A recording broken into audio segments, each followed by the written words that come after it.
Selamat malam, salam sejahtera. Ini satu pendedahan yang sangat kita tunggu-tunggu berkaitan dengan pendedahan daripada Kementerian Dalam Negeri, iaitu Saifuddin Nasution Ismail.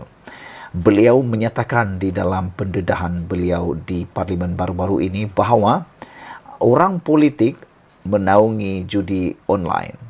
Wah, apabila perkara itu didedahkan, semua orang bertubi-tubi bertanya, siapa orang politik yang menaungi judi online ini? Mereka mahu tahu siapa, dan kalau boleh senaraikan nama mereka, kata netizen di dalam ruangan komen, di dalam ruangan media sosial. Saudara-saudara, saya secara pribadi pun mahu tahu sebenarnya siapakah ahli politik yang menaungi judi online tersebut. Adakah benar ianya adalah dilindungi oleh orang politik?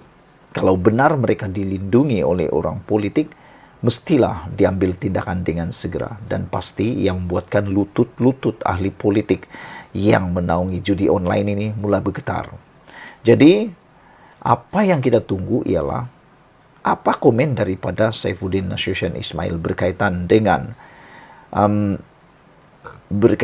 tuntutan daripada netizen dan rakyat untuk didedahkan senarai nama orang politik yang menaungi judi online itu. Namun, yang diberitahu oleh Saifuddin Nasution Ismail, Menteri Dalam Negeri, beliau kata, beri ruang kepada polis untuk siasat. Saya setuju dengan apa yang diambil keputusan oleh Saifuddin ini, supaya maklumat itu tidak bocor. Kerana kalau diikutkan kehendak netizen, iaitu maklumat dibocorkan senarai nama orang politik menaungi judi online ini, maka maklumat itu akan bocor. Jadi, tepatlah keputusan Menteri Dalam Negeri supaya beri ruang kepada polis untuk menyiasat.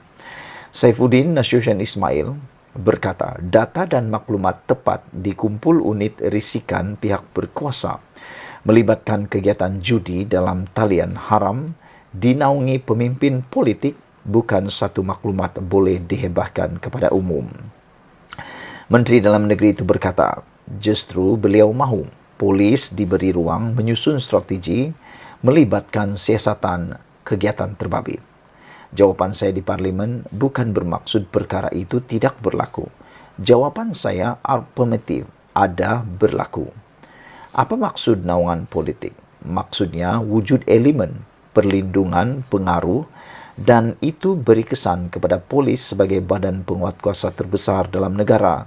Akan ada elemen rasuah dan suapan, kata beliau lagi.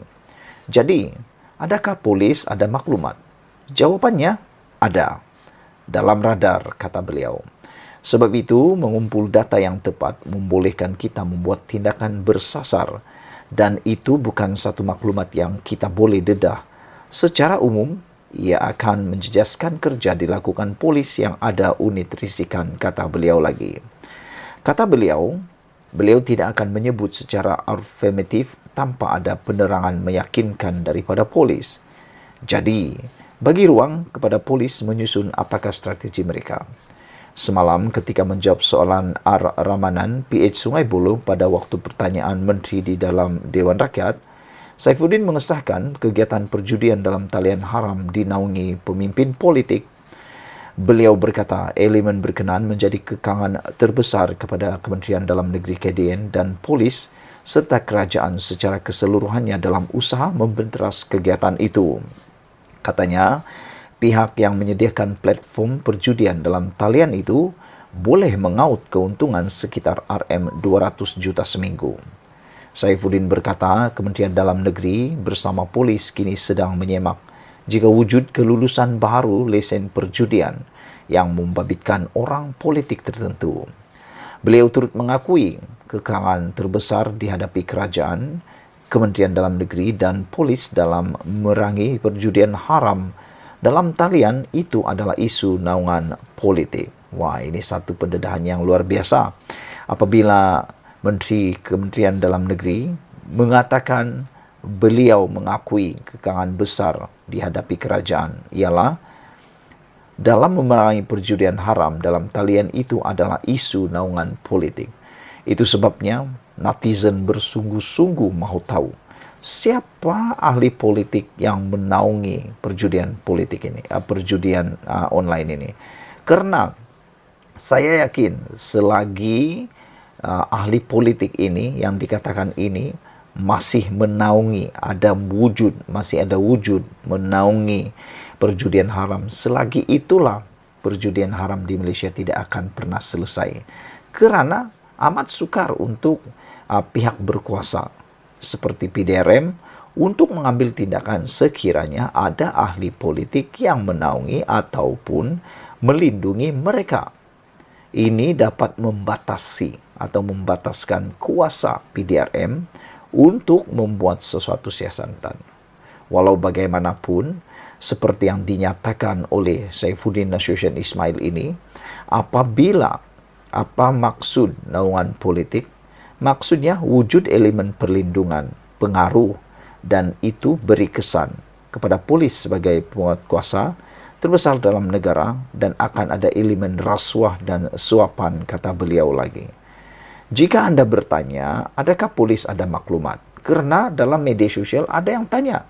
Mungkin ini hanya dibuat-buat. Mungkin pendedahan Saifuddin Nasution Ismail itu hanya satu fakta yang dibuat-buat, direka-reka, kata netizen. Ada yang mempersoalkan kesahihan laporan atau pendedahan Saifuddin ini. Mereka kata ianya hanya untuk memanaskan keadaan. Tetapi Saifuddin Nasution Ismail telah memberikan penjelasan bahawa polis memang ada maklumat, ada dalam radar, kata beliau. Sebab itu mengumpul data yang tepat membolehkan kita membuat tindakan bersasar, dan itu bukan satu maklumat yang boleh kita hebah secara umum. Ia akan menjejaskan kerja dilakukan polis yang ada unit risikan, kata beliau lagi. Menambah lanjut, beliau kata, beliau tidak akan menyebut secara afirmatif tanpa ada penerangan meyakinkan daripada polis, kata beliau. Maknanya, sebelum Saifuddin Nasution Ismail mendedahkan perkara ini, beliau sebenarnya sudah mendapat penerangan yang paling meyakinkan daripada polis kerana perkara ini amat sensitif. Jadi, bagi ruang kepada polis untuk menyusun apakah strategi mereka, kata beliau lagi. Saudara-saudara sekalian, yang paling mengejutkan kita ialah apabila Saifuddin Nasution Ismail turut mengakui kekalahan terbesar dihadapi oleh kerajaan, Kementerian Dalam Negeri dan polis dalam memerangi perjudian haram dalam talian itu adalah isu naungan politik. Adakah Anda tertarik, setuju? Kalau Anda tertarik dan setuju dengan isu kali ini, share video ini dan kita jumpa lagi. Bye-bye.